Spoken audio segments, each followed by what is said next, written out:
어제 7장에서는 결혼 문제를 가지고 얘기했었죠. 오늘 8장은 우상에 대한 것이 아니라 우상에게 바친 제물에 대한 이야기. 우상 숭배 문제도 아니고요. 우상 그런 것도 아니고 우상에게 바친 제물이 그걸 먹어야 되느냐 말아야 되느냐 이 문제를 가지고서 이제 이야기합니다. 그러면 우상에게 바친 제물을 어떻게 해야 되느냐? 결론은 아주 간단합니다. 간단한데 이제 당시도 그렇고 지금도 이제 이 개념이 제대로 없으면 우상의 제물을 먹는 문제를 가지고서 굉장히 꺼림직하기도 하고 안 먹기도 하고 멀리하기도 하고 버리기도 하고 그렇게 하죠.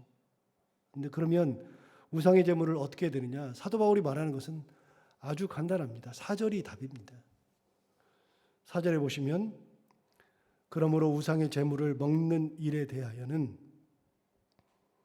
우리가 우상은 세상에 아무것도 아니며 또한 하나님은 한 분밖에 없는 줄 아노라 그랬어요. 우상의 제물은 아무것도 아니다. 무슨 의미가 있느냐? 의미를 둘 필요가 별로 없다. 여러분, 의미라고 하는 것은 굉장히 중요한 것을 가지고 있는데 의미를 부여하는 순간부터 그것이 갑자기 살아 움직이는 거예요. 의미를 어떻게 부여하느냐?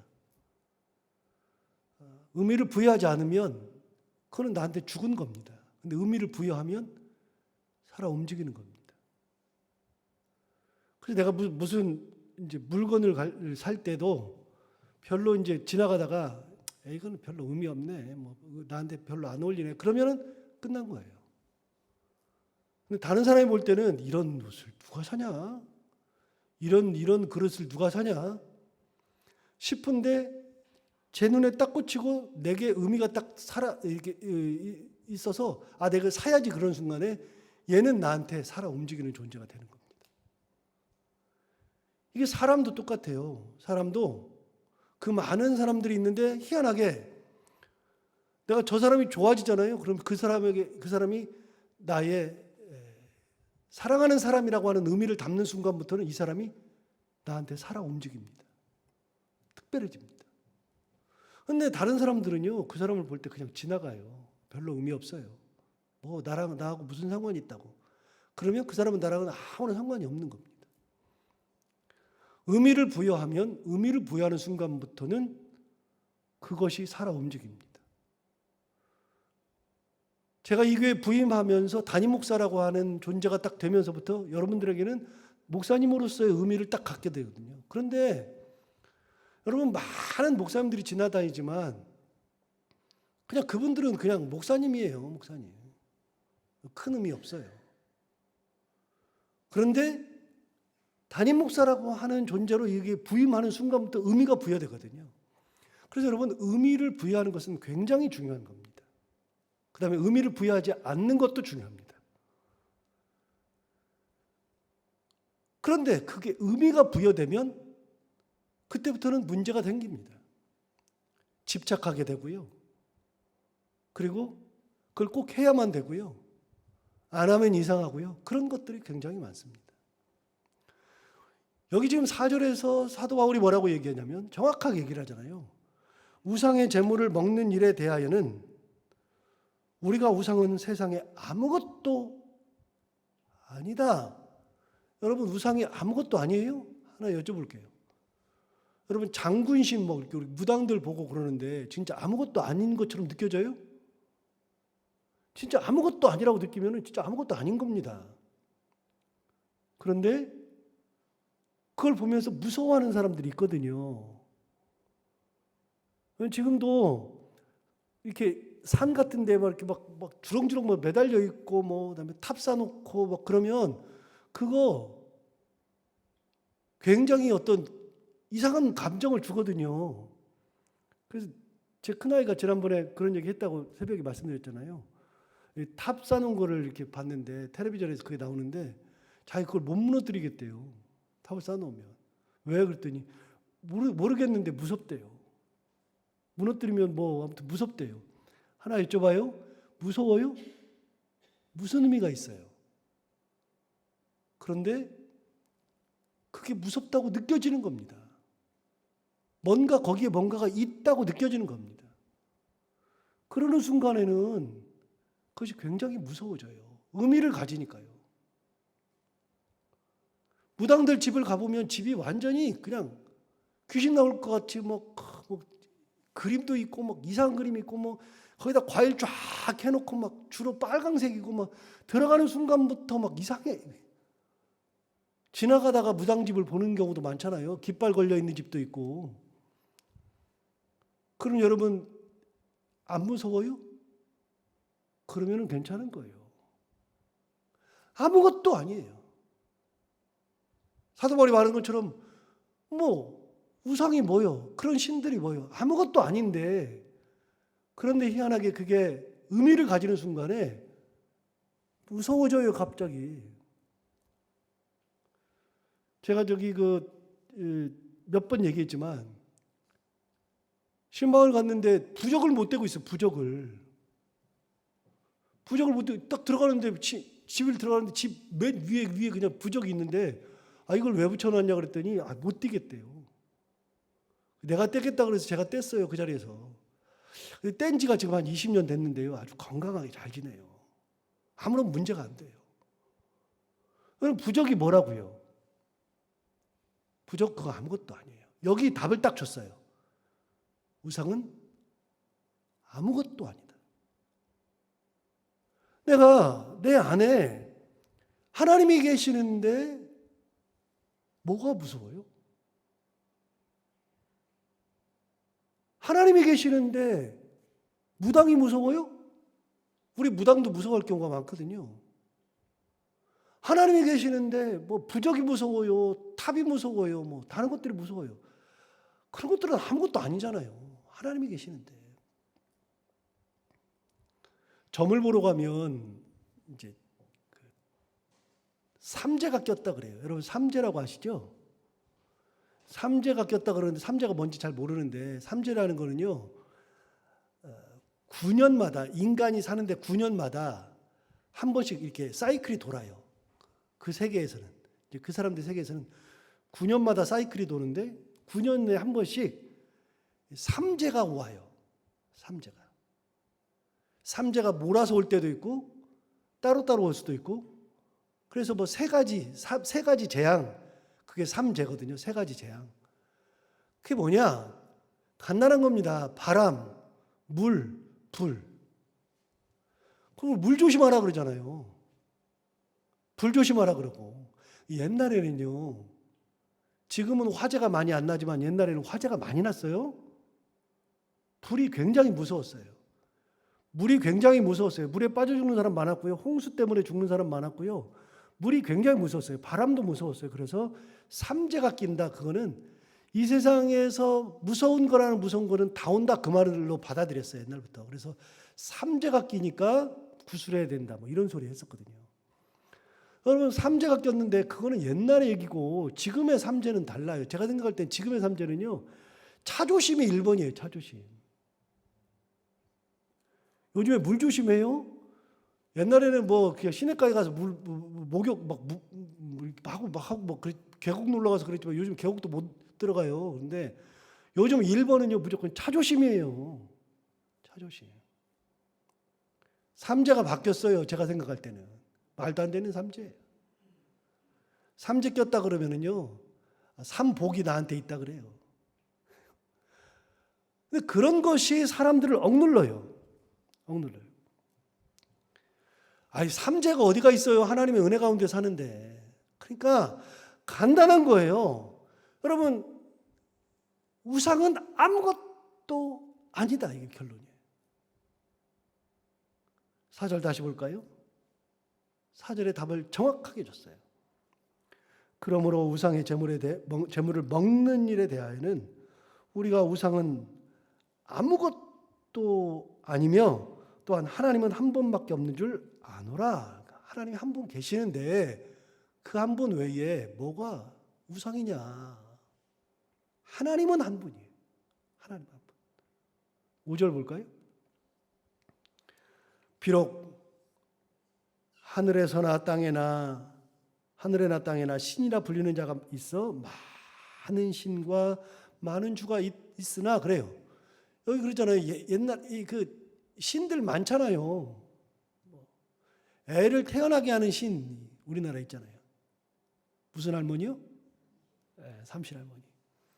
우리나라가 이제 옛날에 그 몽골계여 가지고 저쪽 그 북방계 우리 민족의 기원이 북방계예요. 그래서 북방에서 이렇게 내려왔다는 거 아닙니까? 그래서 이제 우리는 우랄알타이어를 쓰고 뭐 그다음에 북방에서 내려왔고 그래서 북방계예요. 그래서 몽골이 우리의 이제 조상격이다 이렇게 얘기해요. 몽골. 그다음 그 위쪽에 시베리아 그 위쪽 생긴 것이 비슷하잖아요. 몽골 사람들하고 우리나라 사람들하고는요 좀 다르긴 해도 진짜 비슷하거든요.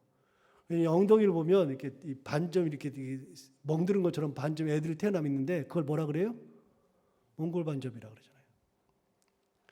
그거는 우리가 신체적으로 그런 거 가질 수밖에 없는 이제 구조를 가지고 있는 민족이에요. 그런데 그걸 보면서 뭐라 그래요? 삼신할머니가 나가라고 엉덩이를 쳐서 나갔다. 이게 이제 옛날부터 우리가 가지고 있는 신들에 대한 개념이에요. 삼신할머니가 세상에 어디가 있어요? 근데 신들이 굉장히 많아요. 특히 일본 같은 경우는요, 모든 곳이 다 신이에요. 일본은. 진짜 일본은, 영적으로는 최악인 나라가 일본. 일본만큼 영적으로 최악인 나라가 없죠. 인도도 영적으로 최악인데, 인도랑은 또 분위기가 달라요. 일본은 좀 음삭해요. 일본은. 인도도 만신이거든요, 만신. 진짜 만신. 근데 인도는 만신이기 때문에, 범신이기 때문에, 예수 그리스도를 전하면요 희한하게 인도 사람들은 믿어요. 정말 잘 믿어요. 믿는데 나중 보면은 그냥 똑같이 살아요. 그래서 왜 너 믿는다 그랬는데 그러잖아요. 그러면 그 사람 뭐래요?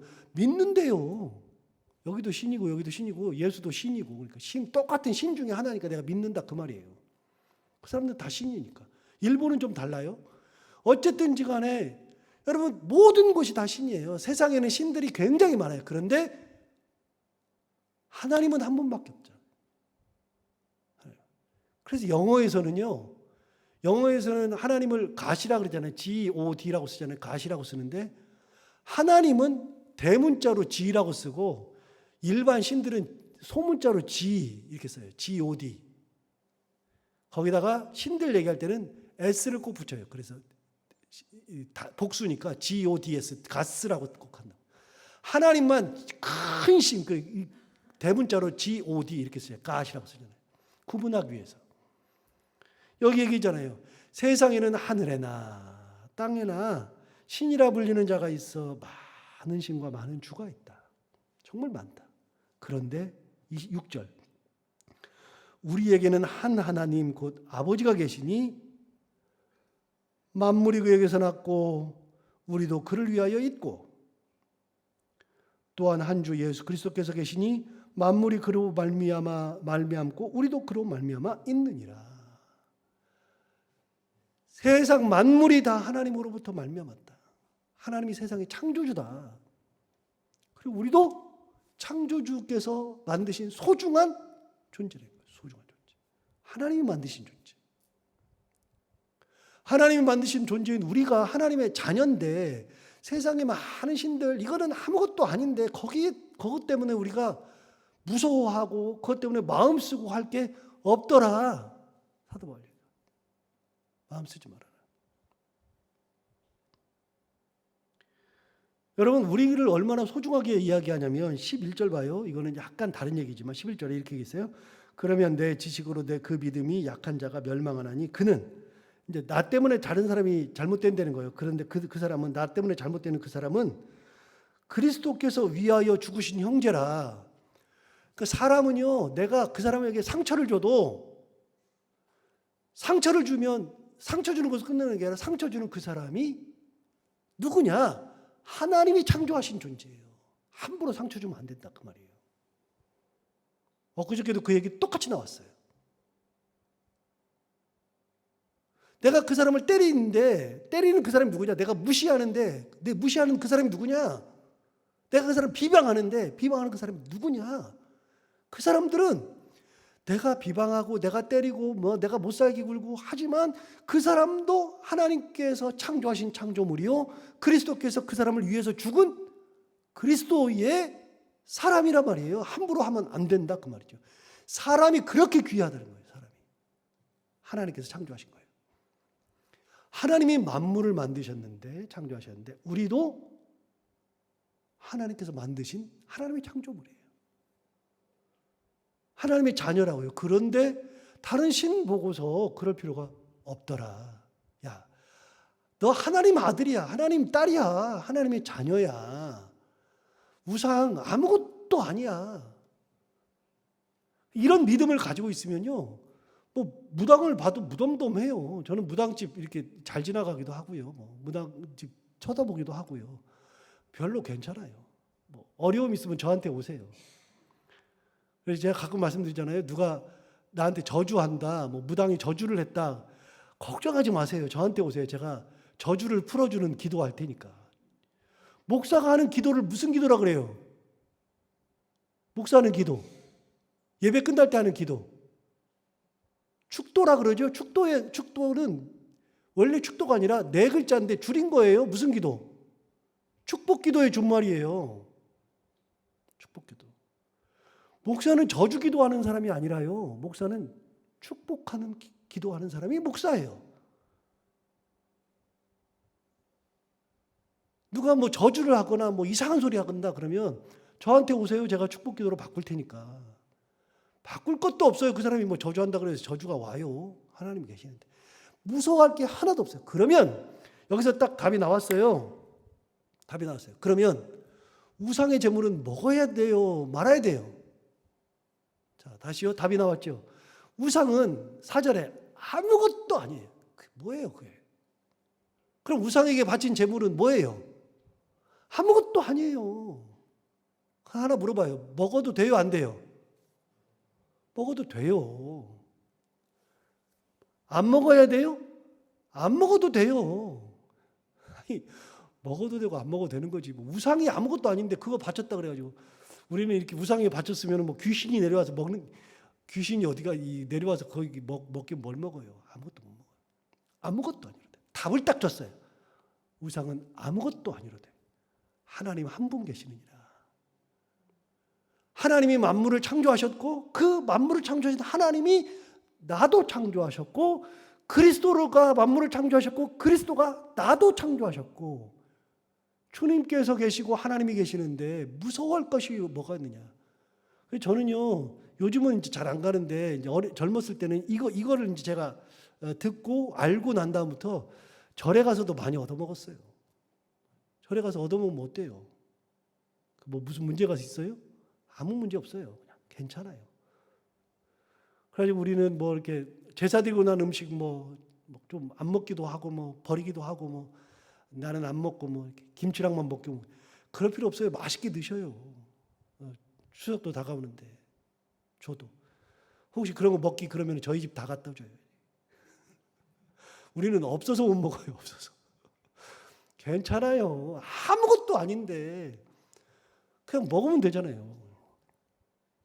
자, 6절에서 답을 주셨어요. 6절 답을 다시 봐요. 그러나 우리에게는 한 하나님 곧 아버지가 계시니 만물이 그에게서 났고 우리도 그를 위하여 있고 또한 한 주 예수 그리스도께서 계시니 만물이 그로 말미암고 우리도 그로 말미암아 있느니라. 우리는 하나님의 창조물이다. 하나님의 자녀다 그 말이죠. 7절. 그러나 이 지식은 모든 사람에게 있는 것이 아니므로 다른 사람들은 이렇게 믿는 믿음도 없고 지식도 없으므로 어떤 이들은 지금까지 우상에 대한 습관이 있어 우상의 제물을 알고 먹는 거로 그들의 양심이 약하여지고 더러워지느니라. 그러니까 우상의 제물인 줄 알고 우상에게 바쳤네. 우상에게 바친 건데 그러면서 먹으면 더러워진다. 우상에게 바쳤다고 생각하고 우상에게 바친 건데 그러면서 먹으면 이미 더러워지는 거다. 그럴 필요가 없다. 그럼 먹지 말아라 그 말이에요. 꺼림직하면 먹지 말아라. 8절. 음식은 우리를 하나님 앞에 내세우지 못해요. 우리가 먹지 않는다고 해서 더 못 사는 것도 아니고 먹는다고 해서 더 잘 사는 것도 아니니라. 아주 재밌는 말 하잖아요. 여러분 그걸 먹어야 잘 살고 안 먹는다고 해서 못 사는 게 아니죠. 음식은 하나님 앞에서 음식을 가지고서 내세울 게 있어요? 아무것도 아니라니까요. 음식은 아무것도 아닌 걸 가지고서 뭐 그거 먹는다 그래가지고 잘못되는 것도 아니고 안 먹는다 그래서 또 잘못되는 것도 아니고 그냥 아무것도 아니니까 그냥 편하게 해라. 편하게. 그런데 중요한 거 하나 있어요. 거기까지는 이제 일반적인 거고요. 진짜 중요한 거. 사도 바울이 또 얘기하고 싶은 게 9절부터 있어요. 그런즉 너희의 자유가 믿음이 약한 자들에게 걸려 넘어지지 않게 하는 것이 넘어지게 하지 하는 것이 되지 않도록 조심하라. 무슨 말이냐면 이거예요. 그냥 제가 설명을 할게요. 이제 이런 지식을 가지고 있어요. 아무것도 아니에요. 괜찮아요. 여러분 진짜 괜찮아요. 괜찮으니까 드셔도 돼요. 부적도 띄워도 되고 다 해도 돼요. 상관없어요. 다 했는데 그런데 나는 이제 그런 믿음이 있어가지고서 우상의 제물을 그냥 먹어요. 여러분 제가 이렇게 설교해도 꺼림직할걸요? 꺼림직할 필요 하나도 없어요. 그런데 그냥 먹어요. 그냥 먹는데 옆에 있는 사람이 그걸 가지고 시험 들어요. 저걸 어떻게 먹어? 저거 어떻게 돼? 나는 자유해서 나는 믿음이 있어서 나는 얼마든지 먹기도 하고 안 먹기도 하고 다 해서 나는 그냥 먹었어요. 그냥 괜찮아요. 그런데 옆에 있는 사람이 옆에 있는 믿음이 연약한 자가 딱 보고서 저걸 먹어? 어떡하려고? 저거 잘못됐는데? 라고 하면서 시험에 빠지지 않게 해야 된다. 그 말이에요. 그 사람은 그런 믿음이 아직 없으니까, 지식이 없으니까 조심해라. 그래서 결론이 뭐냐? 13절의 결론이에요. 그러므로 만일 음식이 내 형제를 실족하게 한다면 나는 영원히 고기를 먹지 아니하여 내 형제를 실족하지 않게 하리라. 나는 믿음도 있고 지식도 있어가지고서 마음껏 먹어도 되는데 그러다가 먹는데 혹시 그 사람이 시험 든다 그러면 나는 형제를 시험 들게 하지 않고 실족하지 않게 하기 위해서 평생 동안 나는 고기를 안 먹어도 된다. 나 그거 안 한다. 그러니까 내 믿음은 괜찮아요. 형제를 실족하게 하는 것은 안 된다. 이게 참 믿음이다. 이게 형제를 실족하지 않게 해줘라. 오늘 다시 얘기해요. 우상은 아무것도 아니에요. 우상이 아무것도 아닌데 우상의 제물은 그건 더 아무것도 아니죠. 괜찮아요. 다 괜찮아요. 그런데 혹시 믿음이 약한 자가 있어서 시험에 빠지거나 실족하게 된다면 그럼 굳이 그 자리에서 먹어도 괜찮아. 그러면서 막 설명할 것도 없어요. 그 사람이 껄림직하게 생각하면 맞춰줘도 괜찮아요. 안 먹어도 되잖아요. 뭐 하나님 앞에서 음식이 우리를 내세우는 것도 아니어서 그거 먹는다 그래서 잘 사는 것도 아니고 안 먹는다 그래서 못 사는 것도 아니니라 안 먹어도 되고 먹어도 되고 너 믿음대로 해라 그 말이에요. 하나님이 계시니 내 안에 하나님이 계시니 오늘 이 믿음을 가지고 아무것도 아니고 오직 하나님 내 안에 하나님이 계신다. 예수 그리스도께서 계신다. 내가 하나님의 자녀라 하는 것을 다시 한번 느끼며 그 은혜에 감사하며 살아가는 귀한 하루가 되기를 바랍니다. 기도하겠습니다. 하나님 아버지 감사합니다. 오늘도 귀한 말씀으로 우리를 깨우셔서 감사합니다. 이 말씀처럼 우리가 세상에 있는 것들이 아무것도 아닌데 나 스스로 잘못 생각해서 혹은 그동안 내가 살아오면서 이런저런 들었던 얘기들 그리고 여러 가지 그 관습들 이런 것들 때문에 혹시 무서워하고 어려워하고 그런 것들이 많이 있었을 텐데 오늘 귀한 말씀을 통해서 다시 한번 깨닫게 해주셔서 감사합니다. 우상은 정말 아무것도 아니요. 우상의 제물도 아무것도 아니어서 뭐 그거 가지고서 어려워할 거 없이 뭐 형편되는 대로 하고 싶은 대로 하면 되지만 또 한번 많은 사람들을 생각하는 실족하지 않게 하는 그런 믿음의 삶을 또한 살게 하여 주옵시고 그런 것들이 무섭고 힘든 것이 아니라 하나님 앞에 온전히 사는 것을 마음 쓰고 온전히 살지 못하는 것 때문에 마음 아파하고 하나님의 뜻대로 살지 못하는 것 때문에 괴로워하면서 은혜대로 살기를 결심하고 소망하는 저희들이 다 되게 하여 주옵소서. 하나님 아버지 오늘 이 새벽에 기도하러 나오면서 이금자 권사님 범사에 감사해서 하나님 앞에 귀한 예물 드립니다. 하나님 기쁘게 흠양하여 주시되 권사님 사랑하는 자녀들 하나님의 은혜 가운데 꼭 지켜주시고 그 손자 손녀들을 꼭 지켜주시기 원하며 자녀들이 잘 되는 것이 감사의 1번 조건인데 자녀들이 잘 되고 손들이 잘 되는 복이 있게 하여 주옵시고 권사님 건강 지켜주셔서 끝까지 이 새벽에 나와서 기도하는 것처럼 건강 가지고 기도하고 하나님 사랑하고 자녀들 위해서 기도하며 교회를 위해서 기도하고 그렇게 살아가는 귀한 딸이 되게 하여 주옵소서. 기도 제목을 내는 것처럼 하나님 앞에 범사에 감사하며 살 수 있도록 범사 가운데 하나님 큰 은혜를 허락하여 주옵소서. 오늘도 하루를 살아갈 때 이 말씀을 기억하며 살게 하여 주옵시고 해야 되는 것들을 기쁨으로 잘 감당하고 만나는 이들과 함께 웃고 행복한 하루가 되게 하여 주옵소서. 예수님 이름으로 기도하옵나이다.